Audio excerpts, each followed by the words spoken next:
আমাদের প্রতিনিধিকে আজ অবধি ডাকা হয়নি। আপনারা মাহমুদ ব্যাখ্যায় বলেছেন, আমি আপনাদের আরো ক্লিয়ার করতে চাই, আমরা দিয়েছিলাম যে আমরা স্টেক হোল্ডার 22 লক্ষ কর্মচারী প্রতিনিধি, আমরা একটা আবেদন নিয়ে দুইটা আবেদন নিয়ে গেছিলাম। একটা মাননীয় প্রধানমন্ত্রীর সাথে সাক্ষাৎ চেয়ে আবেদন, আরেকটি ছিল অর্থমন্ত্রীর কাছে সাক্ষাৎ চেয়ে আবেদন। দুইটি আমরা ইনস্ট্যান্ট সাক্ষাৎ পাবো এইটি আমাদের বিষয় ছিল না। আমরা আবেদন দিয়েছি, আমাদের প্রতিনিধি বিশালের একটি অংশ, মিনিমাম একটি অংশ আমাদের প্রধানমন্ত্রী তথা অর্থমন্ত্রীর সাথে আলোচনায় বসবেন, মত বিনিময় করবেন নবম পে স্কেলের স্টেক হোল্ডার হিসেবে। আমার মনে হয় আপনাদের বুঝতে বাকি না, অনেক কষ্ট পেয়েছেন যে আমি যেতে পারিনি, অমুক যেতে পারিনি, আমাদের যাওয়া শেষ হয়নি। আমরা আবেদন দিতে গিয়ে তাৎক্ষণিক সাক্ষাৎ হয়েছে আমাদের অর্থমন্ত্রীর সাথে, তাৎক্ষণিক সাক্ষাৎ হয়েছে আমাদের প্রধানমন্ত্রীর সাথে, সরাসরি সাক্ষাৎ পাওয়ার সুযোগ না। তার মুখ্য সচিব জনাব সাত্তার স্যারের সঙ্গে সম্মানের নেতৃত্ব।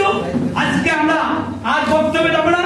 আজকে আপনারা লম্বা সময় গোটা দেশ থেকে যারা কষ্ট করে এসেছে, আপনাদের এই প্রথম সারির নেতাদের, যাদের প্রতি আপনাদের অত্যন্ত শ্রদ্ধা আছে, বিশ্বাস আছে, আস্থা আছে, তারা আলোচনা করে একটি কর্মসূচি ঘোষণার জন্য আমি আপনাদের সর্বশেষ বক্তা হিসেবে, মুখ্য সমন্বয়ক হিসেবে আমি তা আমাদের প্রিন্ট মিডিয়া, ইলেকট্রনিক মিডিয়া, গোয়েন্দা সংস্থা তথা গোটা বাংলাদেশের প্রজাতন্ত্রের কর্মচারীদের সহযোদ্ধাদের অবগতির জন্য আপনি তুলে ধরছি। সম্মানিত নেতৃবৃন্দ, আগামী 31 আগস্ট 2026 খ্রিস্টাব্দের মধ্যে নবম পে স্কেলের গেজেট প্রকাশ করা না হলে আমরা যে কর্মসূচিটা ঘোষণা করব তা আপনাদেরকে সাথে করে নিয়ে ইনশাআল্লাহ পালন করব।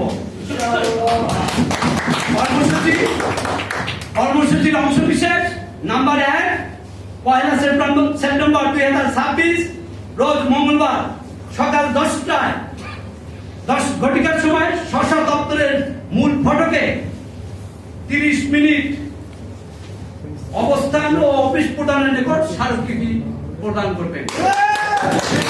আবারও বলছি, 1 সেপ্টেম্বর 2026 রোজ মঙ্গলবার 10 ঘটিকার সময় স্ব দপ্তরের মূল ফটকের সময় 30 মিনিট অবস্থান করবেন এবং সেই কার্যালয়ের সংশ্লিষ্ট প্রধানকে স্মারকলিপি দিবেন। দ্বিতীয়, 6 সেপ্টেম্বর 2026 খ্রিস্টাব্দ তারিখ রবিবার সকাল 10 ঘটিকার সময় স্ব দপ্তরের প্রতিনিধিদের মাধ্যমে জেলা প্রশাসনের কার্যালয়ে মাননীয় প্রধানমন্ত্রী বরাবর স্মারকলিপি প্রদান করবেন। দ্বিতীয় কর্মসূচি 6 সেপ্টেম্বর রোজ রবিবার সকাল 10 ঘটিকার সময় স্ব দপ্তরের প্রতিনিধি সম্মিলিত ভাবে জেলা প্রশাসকের মাধ্যমে মাননীয় প্রধানমন্ত্রী বরাবর স্মারকলিপি প্রদান করবেন। 3 নম্বর,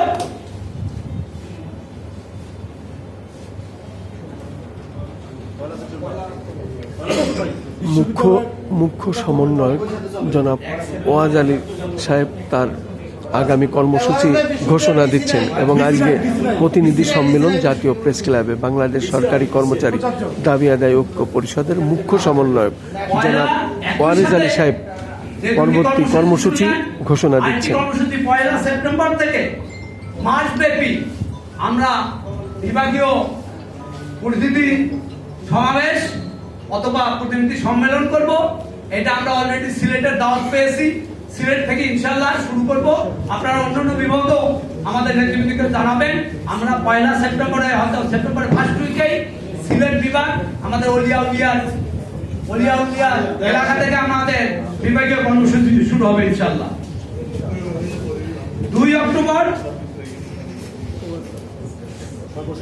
অক্টোবর 2026 খ্রিস্টাব্দ তারিখ প্রজাতন্ত্রের সকল কর্মচারীগণ কেন্দ্রীয় শহীদ মিনার ঢাকায় সমাবেত হয়ে নবম পে স্কেলের গেজেট প্রকাশের দাবিতে মাননীয় প্রধানমন্ত্রীর বাসভবন অভিমুখে পদযাত্রা করব ইনশাআল্লাহ।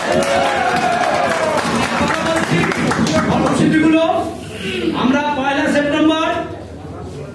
সেপ্টেম্বর শাসক কার্যালয়ে মূল ফটকে আধা ঘন্টা অপেক্ষা করব। অপেক্ষা করে আমরা আমাদের অফিস প্রধানের কাছে স্মারকলিপি দেব। দ্বিতীয়ত, আমরা 6 সেপ্টেম্বর 2026 রোজ রবিবার সকাল 10টায় শাসক দপ্তরে প্রতিনিধির মাধ্যমে সম্মিলিত জেলা পর্যায়ে প্রতিনিধির মাধ্যমে সকল দপ্তর মিলায় প্রতিনিধির মাধ্যমে আমরা প্রধানমন্ত্রী বরাবর স্মারকলিপি দেব। আর 1 সেপ্টেম্বর মাসব্যাপী আমরা বিভাগীয় প্রতিনিধি সভা প্রতিনিধি সম্মেলন পাবো। অলরেডি আমাদের সিলেট বিভাগ আমাদেরকে আহ্বান করেছেন, তাদের বিভাগ থেকে শুরু করে আমরা যেন বিভাগীয় কর্মসূচি করি। আমরা মাসব্যাপী মাসে আমরা 8 দিন পাবো। 8 দিনে আমরা বিভাগীয় 8 বিভাগের কর্মসূচি ইনশাআল্লাহ শেষ করব।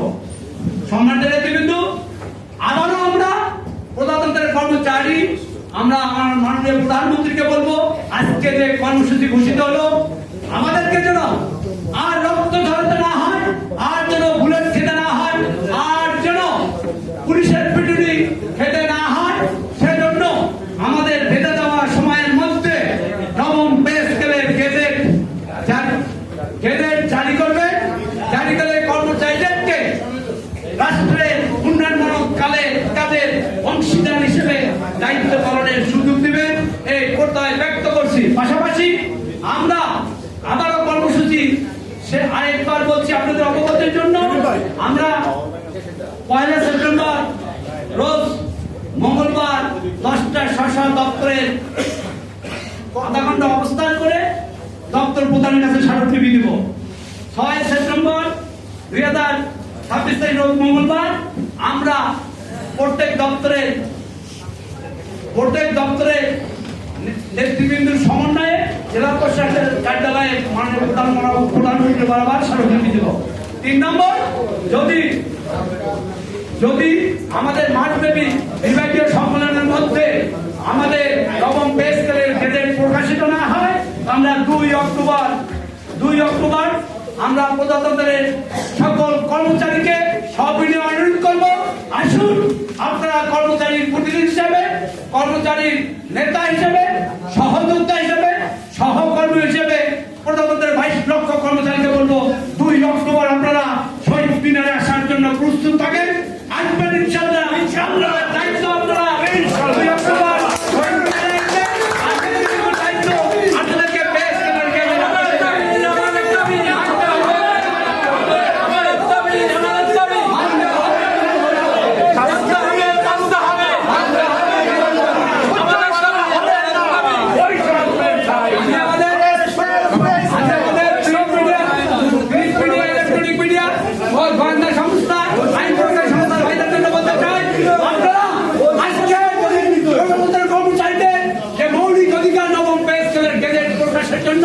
আজকের এই আলোচনা, আজকের এই ঘোষিত কর্মসূচি আপনারা রাষ্ট্রপ্রধান তথা মন্ত্রী পরিষদকে জানানোর জন্য আপনাদের প্রচার প্রচারণার মাধ্যমে সশস্ত্র থেকে দাবি আদায় পরিষদকে নবম পে স্কেল বাস্তবায়নের জন্য সহযোগিতা করবেন। আর প্রজাতন্ত্রের সকল কর্মচারীকে, সকল নেতৃবৃন্দকে সবিনয়ে অনুরোধ করব, আসুন আপনারা নবম পে স্কেল বাস্তবায়নের জন্য দাবি আদায় পরিষদের সাথে আসুন। আপনাদেরকে নেতৃত্বের শীর্ষ স্থান আমরা ছেড়ে দিয়ে আপনার পেছনের সাথে থাকবো। আসুন, দয়া করে আর কোনো বিভ্রান্ত করেন না। আজকে আমাদের কর্মচারী ভাইদেরকে বলি, অনেক সংগঠন আছে আজকে দাবি আদায় পরিষদের অ্যাক্টিভিটি আপনারা দীর্ঘ বছর জানেন। মালিক সালেক কোন পরিষদ আগামীকাল কর্মসূচি দিয়েছেন, দয়া করে আপনারা সচেতন কর্মচারী হিসেবে, সহযোগিতা হিসেবে এই ধরনের নেতাদের, যাদের কোনো নেতৃত্ব নাই, যাদের কোনো বেসিক সংগঠন নাই, যাদের চাল নাই, তুলো নাই, তাদের প্রোগ্রামে আপনারা দয়া করে আসবেন না। আরেকটি বিষয় ক্লিয়ার করতে চাই, আমাদের দাবি আদায় পরিষদের বাইরে সংগঠন আসেননি, দয়া করে আসুন আমাদের সাথে সংগঠিত প্রয়াসে দাবি আদায় পরিষদের বাইরে কর্মচারীদের ন্যায্য অধিকার, মৌলিক অধিকার নবম পে স্কেল বাস্তবায়নের জন্য আমাদের সাথে আসুন। আপনাদেরকে আমরা সামনে দিব, আমরা পেছনের সাইডে থেকে আমরা নবম পে স্কেল বাস্তবায়নের জন্য আজকের ঘোষিত কর্মসূচি ইনশাআল্লাহ পালন করব। ধন্যবাদ সবাইকে। আসসালামু আলাইকুম। শুধু দর্শক প্রধান সমন্বয়ক জনাব ওয়ারেজ আলী প্রধান অতিথির বক্তব্য শেষ করলেন এবং আগামী কর্মসূচি ঘোষণা করলেন। জাতীয় প্রেস ক্লাবের মধ্য থেকে আজকে এই ঘোষণাটা উনি দিলেন।